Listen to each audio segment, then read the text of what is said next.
Welcome to Manage This, the podcast by project managers for project managers. Every couple of weeks, we're going to get together to talk about topics related to project management certification, but also about things that matter to you as a professional project manager. I'm your host, Nick Walker, and with me are two guys who have probably helped more people realize their goal of becoming project managers than anyone else on the planet. Andy Crowe and Bill Yates are resident experts on project management. If you have questions, then they have the answers. So, Andy and Bill, let's, let our listeners get to know you a little bit better. Why don't you introduce yourselves? Let us know what you'd like us to take away from our times together. Okay, there you go. Hi, Nick. Andy Crowe. I am the CEO of Velociteach and the founder. Written a few books on project management, the PMP exam, which a lot of people have come into contact with. The PMP exam, how to pass on your first try, and Alpha Project Managers, and the PMI ACP exam, how to pass on your first try. So I've gotten the privilege of working with a lot of project managers, gotten to talk to and interface with a lot of project managers, and that's by far the best part of my job. It's not the writing, and it's not all of the work associated with it, and it's sure not the emails. It's getting to meet the people and hopefully getting to have an impact on people's lives. And obviously that's something you have done. We know that's happened. Bill, tell us a little bit about yourself. Yeah, thanks, Nick. So I would say I was a practitioner for 18 years in the software space for utilities, financial software. And I had the privilege of joining Andy's team in 2005. And my role now is Executive Vice President. And it's amazing just how rewarding it is to help project managers get better at their job or to reach a goal, which for many is to earn this credential or to earn a certification. So it's a great joy for me, both in terms of creating content that resonates and works, and putting together a team that can go instruct and build more content to, again, help project managers get better. Let's talk a little bit about the certification process. There are changes coming to the PMP exam. A lot of people are interested in this topic, and changes like this sometimes can introduce a lot of fear and doubt and uncertainty. So, Andy, I guess a lot of folks are asking themselves, should I be worried about this? Yeah, and Nick, you touched on it. It's the big three: fear, uncertainty, and doubt, and that's what we call the FUD factor, and it drives a lot of behavior, probably not just within the project management world, but all over the place. So should we be worried? I don't think you should be worried. I think we're very focused on this, so we're paying a lot of attention. So there's good news and there's bad news. Let's start with the bad news. I always want to hear the bad news first. Yeah, tell me that first. The bad news is that 25% of the questions are changing. And so what happens is PMI has a couple of documents that the exam is really based off of. One of them is the PMBOK guide, and you've seen that before. It's PMBOK. We pronounce it PMBOK. The PMBOK guide is out there. That's the big meat and potatoes that the exam is derived from. But there's also something they do in between PMBOK guide revisions. Those revisions happen every 4 years, and we do something called a role delineation study. So let's look at it this way. The PMBOK guide looks at it really as solid theory. This is how projects should be managed. But the role delineation study looks at what's actually happening out there. They call it the RDS. And this role delineation study looks at what project managers are doing, how they're spending their time, the challenges they're encountering. Now, they just did an update to the RDS, the role delineation. And what they did is they have created 8 new tasks. And so 25% of the questions are changing related to those 8 tasks. That's the bad news. The good news is the underlying theory, the PMBOK guide, isn't changing. Not one letter in it's changing right now as far as the exam's concerned. And so we're in good shape there. What we can expect to see is about a quarter of the questions are going to be different. I don't think they're going to be that different. I think they're still going to be fundamentally tuned to the PMBOK guide. Were I a project manager, I would pay a lot of attention to this, especially if I were pursuing certification, but I wouldn't be panicked. Bill, what do you think? That's a good word. I think of brass tacks. If I hear 25% change, then that FUD factor goes up. It starts to spike. Yep. Yeah, that's scary to me. So then when you peel back that onion and look at it deeper, do some analysis, then you get a sense for, okay, is this manageable or not? Do we still know what we're teaching to? Are we providing the kind of preparation that people need? And the good news is, as you said, Andy, PMBOK guide did not change. That's the great news. So then we do a side-by-side comparison of that PMP exam content outline. PMI puts that out. As a matter of fact, when you're registering if you're on PMI's site, the Project Management Institute site, and you register for the exam, you can download that exam content outline. So we have the pre and the post. We have the old version and the new version. We do that side-by-side comparison. Those 8 new tasks pop out. Plus, we see little nuanced changes in words, and I can see how that may flow into some changes to the exam questions. Right. So there's something interesting here. We don't like change, Right. Because it's in uncertainty, right? And uncertainty is a synonym in our world for Risk, fear. right, risk. Yeah. So here's the thing that would give me some comfort. As much as you and I don't like risk and uncertainty, the Project Management Institute doesn't like it either. That's a great point. So I got a theory about this. And my theory is that these 25% of new questions are already showing up on the exam as experimental questions that aren't being graded. Okay, so you're talking about those pre-test questions. Well, they're not pre-tests necessarily. Okay. They are mixed randomly into the exam. They're sprinkled in.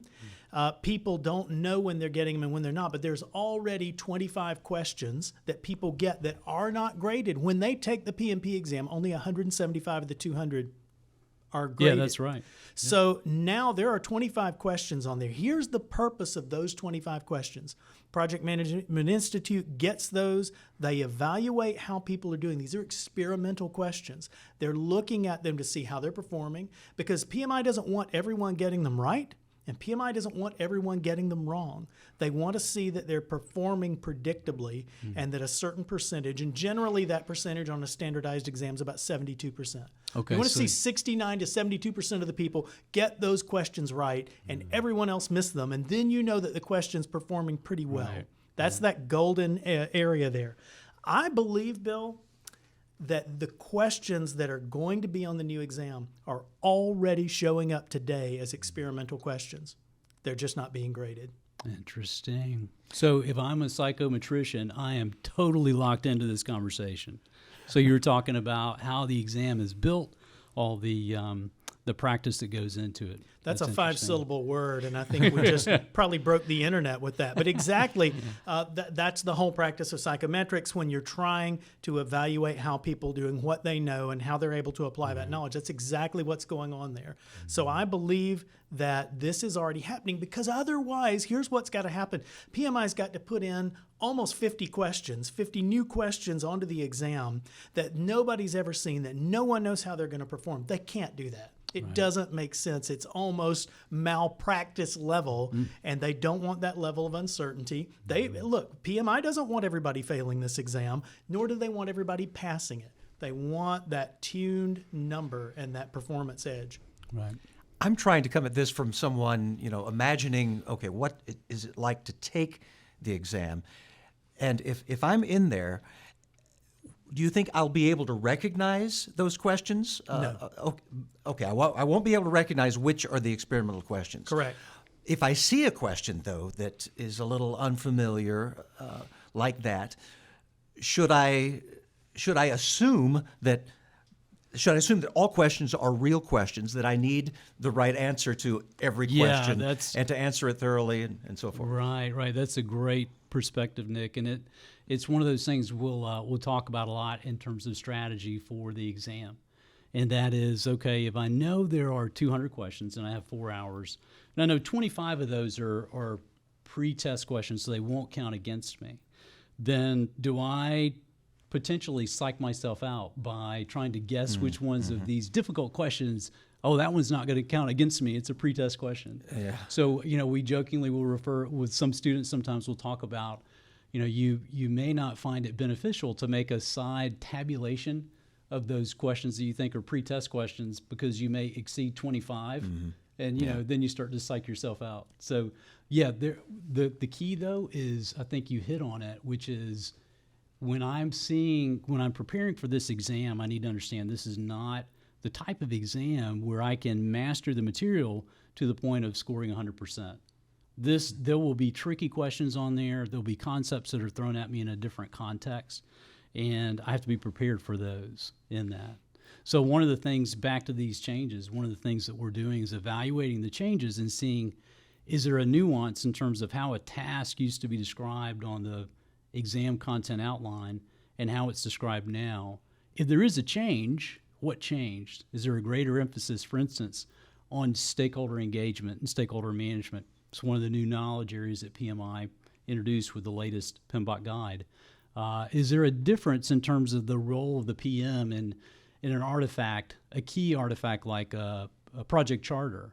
We're seeing some nuances there. So those are some of the areas where we feel like we need to, it's kind of like when you're approaching a curve in the road and you see that sign, okay, I better slow down, take this area slowly, cautiously, and let's see what the change in the wording was.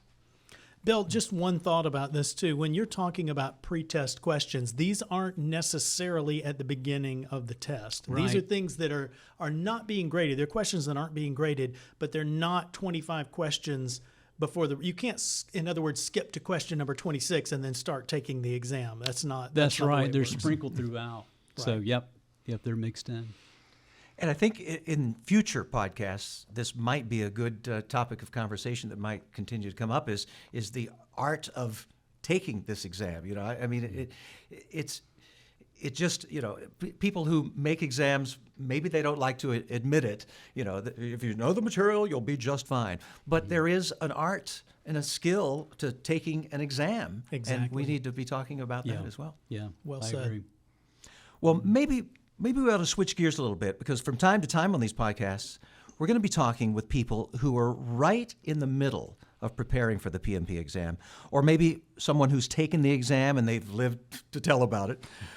We have a special guest this week, Wendy Caperton from Oklahoma City. She recently passed the PMP. So, Wendy, tell us a little bit about your experience. First of all, we talked about, fear and uncertainty and doubt. Did you experience any of those going into this exam?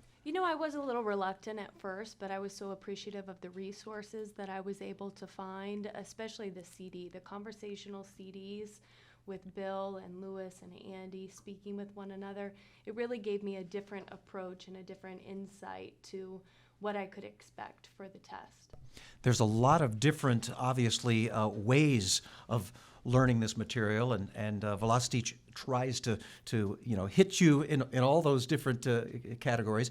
What worked best for you, other than the CDs, and maybe tell us a little bit about why that worked better than maybe another method?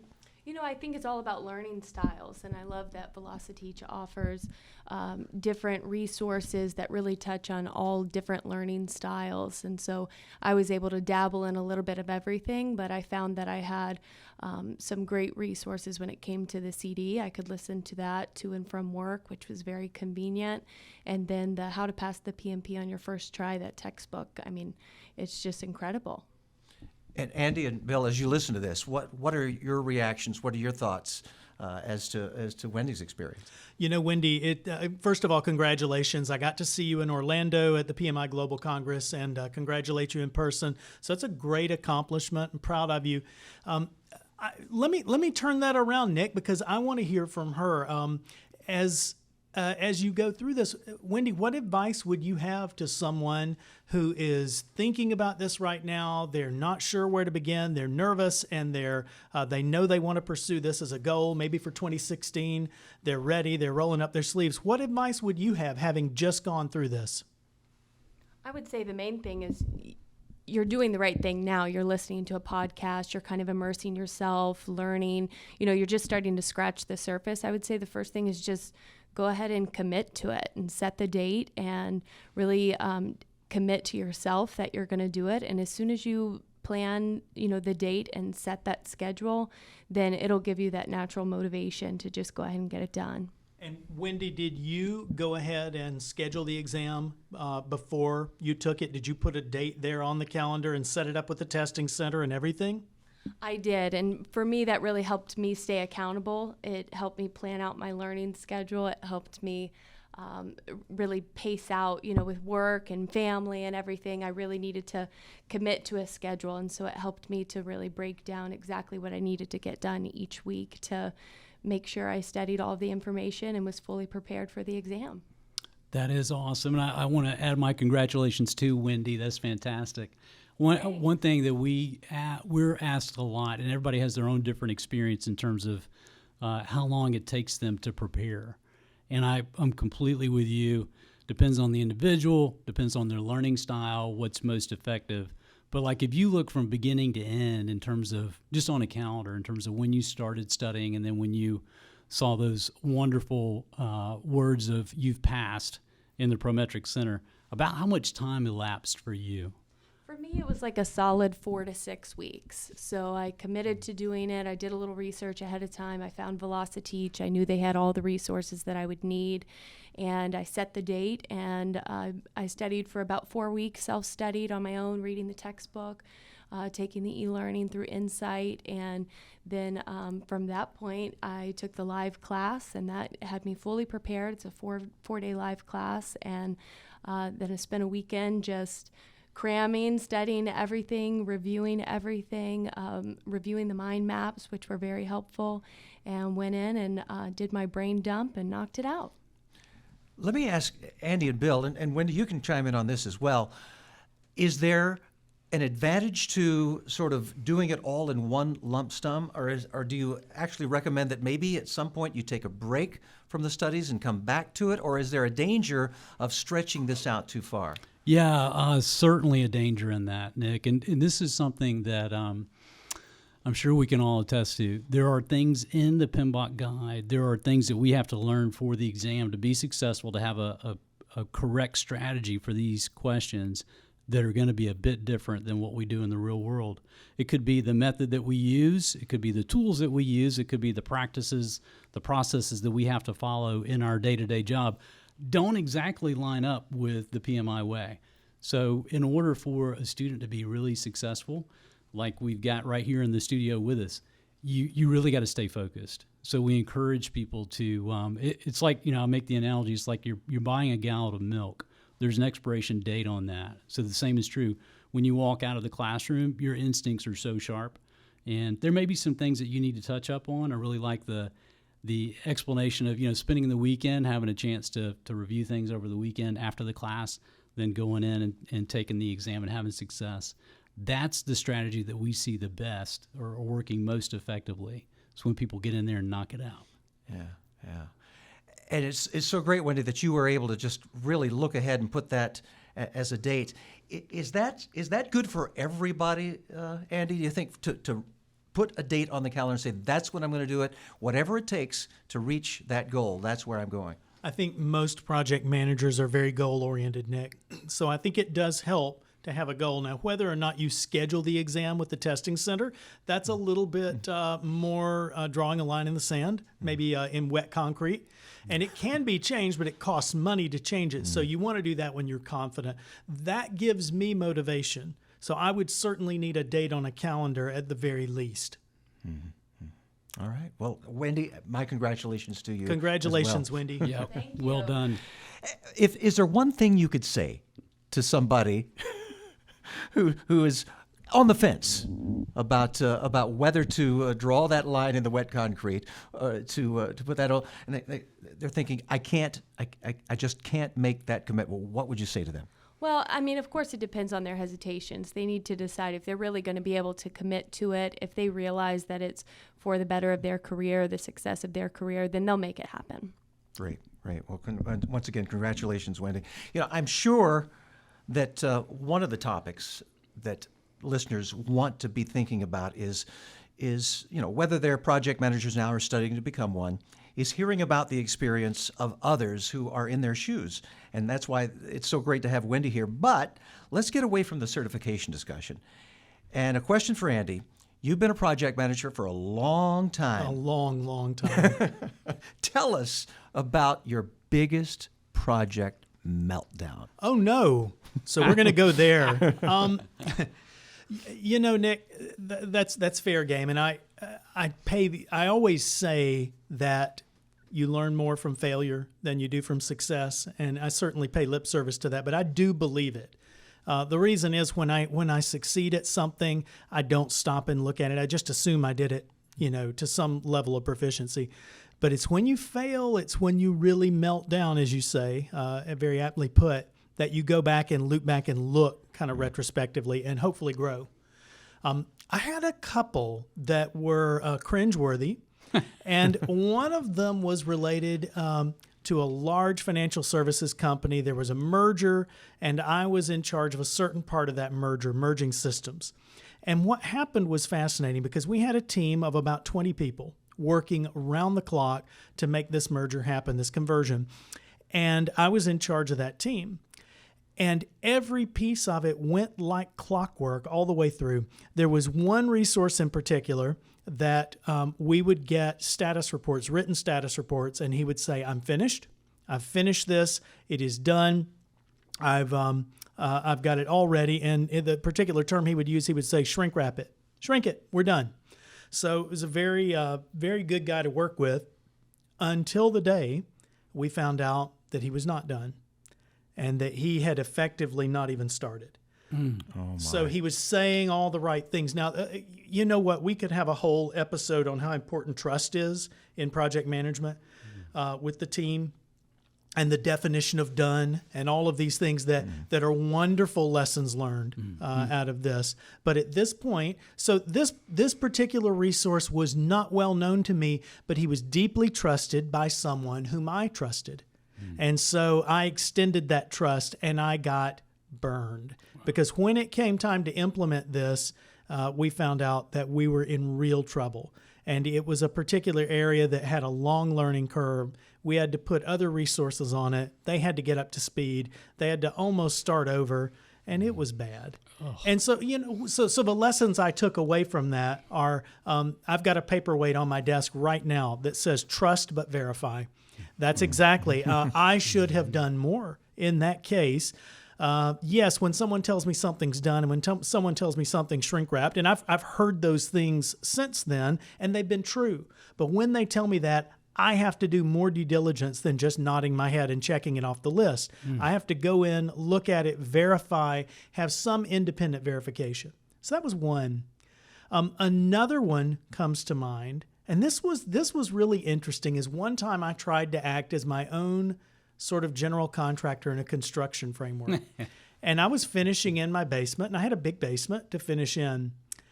And the fascinating thing I learned there is that each contractor that I brought in, each subcontractor that I brought in, did the work to the degree that I asked them, but not to the degree that the next person needed. So for instance, the carpenter didn't nail deadwood. And so the drywall guy couldn't put up drywall. When the drywall guy finished finally after we got that fixed and he put his pieces up, we learned that they weren't ready for the trim because they weren't standard case door openings.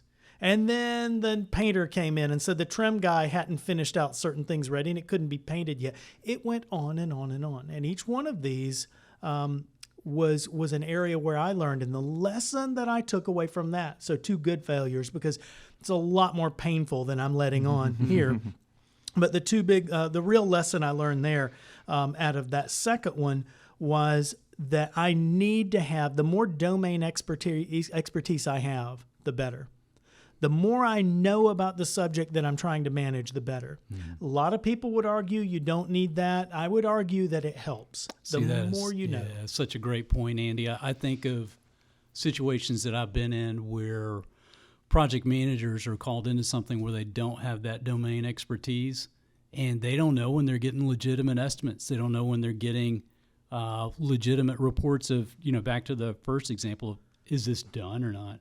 They don't, because it's just not in their area of expertise. They don't know. They don't know what problems to anticipate. So you had an issue with different contractors that were pointing fingers at each other. and to know where the responsibility lay. And ultimately, it comes back to you. So one of the things with that, Bill, when you're dealing with that in a professional context, maybe a business analyst can help. Right. A business analyst, a subject matter expert, we call those SMEs, subject matter expert, can come in and look at it and give you a sanity check. Hey, there's no way that this could be done at this stage. There's no way you could be using words like shrink wrap at this point. Yeah. So live and learn, but I have learned the more you know about a subject, the more qualified you are to manage in that subject. It's interesting to me that all of these situations that you described are almost metaphors for one another, that nothing is really, even though it's an independent project, independent goals, independent ways of perhaps implementing them, they all kind of carry some of the same principles forward. You can use the principles of your project at home on another project. Nothing is really completely independent from another. Right. Nick, we're all project managers. Yeah. It's amazing. We may or may not be called that at work, but we're all that. We serve that role, whether it's in the community with some of the projects that we participate in, whether it's at home, or it could be that we've got a different role at work, but we have projects that come up at work as well. So yeah, there are a lot of parallels there. And so Bill, you're saying it's not about the title, it's about the role, correct? Yeah. There's so much to that. And Andy, going back to that first example, one of the questions that would pop out to me would be, what was that breakthrough moment with this unnamed resource when you realized shrink wrap, for his definition, was not, you realized basically that you had been duped?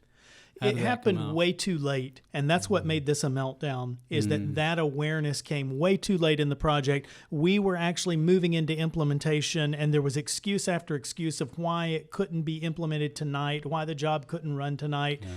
Finally, when we got down to it and kind of commandeered the code and looked at it, there was a slow sinking moment of finding out that there were a bunch of rubber bands and chewing gum under the hood and not good quality code, and it was drastically unfinished. So from the outside you could kind of see how it looked finished, and then when you looked on the inside it was definitely not finished. What do you do in a situation like that? Where do you go? Well, you fall on your sword, but it was ugly, and in that's one of those where there was no good outcome at that point. This was being done under contract. This had a very finite duration, and it delayed the overall conversion. So it was an unnerving thing. All you can do is own it, fall on your sword, get the appropriate resources involved, and throw everything you can to try and fix it. At that point, you don't worry about profitability or anything else, or even saving face. You just try and attack the problem aggressively. I think this reminds me of a situation that I was in a project years ago where there was a dependency on a technical resource, and the technical resource was owned by, it was someone who worked for the customer. So we were in a situation where we were trusting that the technical resource had completed that section of deliverable, and it was really the linchpin for all future activities. This stuff had to be done first, or the rest of the team was going to be held hostage. And it was a similar situation, Andy, where we were trusting those status reports, and that Gantt chart looked okay. Right. But push comes to shove, and you're like, okay, well, we've got to have that file. Has it been produced, that deliverable? And it was not there, and it was an ugly moment. And Bill, what project manager hasn't experienced the first 90% of a task getting completed really quickly, and then the last 10% taking forever? The old joke, the first 90% of the task takes 90% of the time, and the last 10% of that task takes the other 90% of the time. Right. Yep. So, absolutely. Again, the motto you have on your desk: trust and verify. Trust but verify. But verify. Yes, trust but verify. Well, I got to mention something. I saw something on Facebook the other day, and you know how Facebook can take you down rabbit trails that maybe you had meant to go. But I followed this one because the little title of the article said, "What successful people do every day." And as you got into the article, you recognized read was one of the main things. So Bill, tell me a little bit about what you are reading as a successful person as you are. Yeah, okay. Well, I appreciate that. Don't know, you're flipping those words around pretty flippantly there with successful, but I appreciate that. And I am a big fan of reading.